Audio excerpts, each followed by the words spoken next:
Okay, so let's look at this division. 14 divided by 13.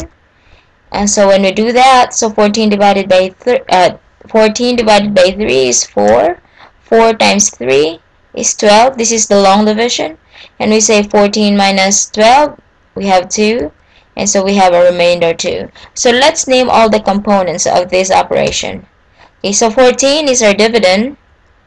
3 is our divisor. 4 is our quotient, and 2 of course is a remainder. And if you have a remainder, you would normally write it as 4R2, where the R2 is your remainder, meaning remainder 2.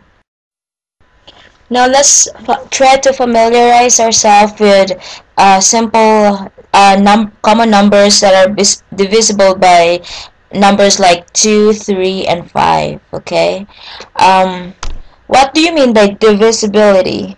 When you say divisibility, that means you can divide a number and not have an extra or not have a remainder. Okay, when you divide a number, it goes out even. Alright, so how do we check if a number is divisible or can be divided evenly by 2? Okay, how do we know that?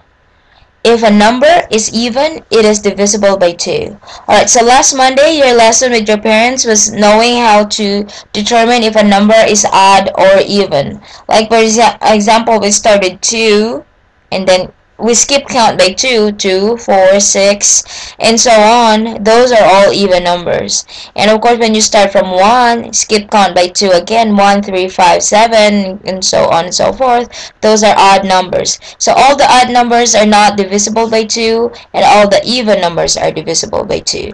As an example, say 12. Can we divide 12 by 2?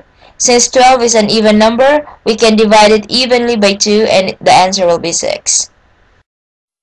Okay, so let's try this example. 26 divided by 2 is 26 even. If it is, then you can evenly divide it by 2. How about 18? Is 18 even? Yes, that is even. So divided by 2, that would be 9. And how about 50? Okay, so all you got to do is check if the dividend is even, and you would know that you can evenly divide it by 2. Therefore, you are not looking for any remainder. 64 as well is even, so you can divide that by 2.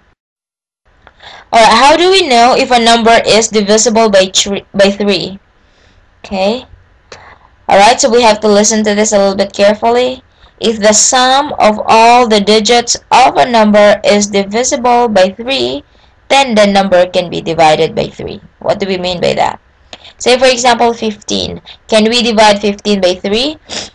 Well, probably you know that you can divide it by 3, but how do we check it? What are the digits of 15? So it's composed of 1 and 5. So let's add 1 and 5, and that gives us 6. See, the sum of the digits of 15, which is 1 and 5, is equal to 6. And you need to check, is 6 divisible by 3? And yes, it is. So therefore, 15 is divisible by 3. Let's try another example, 27.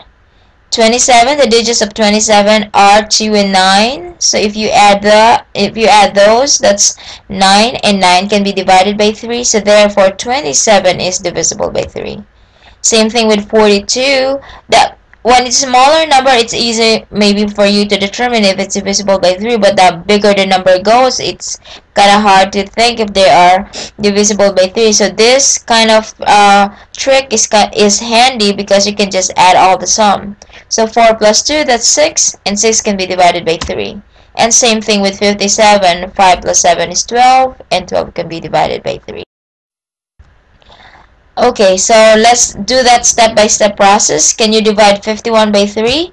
So the first thing will be to add the digits of 51, which is 5 plus 1, and 5 plus 1 is equal to 6.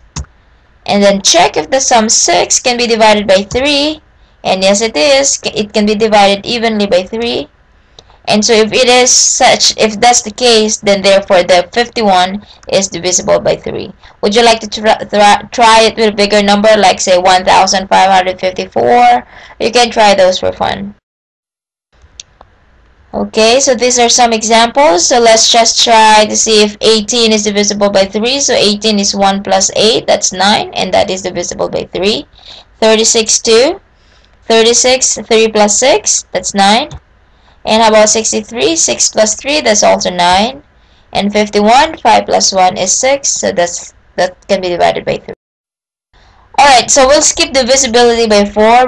We'll discuss that in class. I'm trying to do the video of the ones that are easy, like 2, 3, and 5. Okay, so how do we know if a number is divisible by 5? It's easy. If a number ends in 0 and 5, then the number is divisible by 5. Well, if a number ends in 0, except for 0, of course. So let's start with 10. And 30, 40. Okay, so as an example, let's try 55. So since it ends with 55 ends with 5, so therefore that's divisible by 5.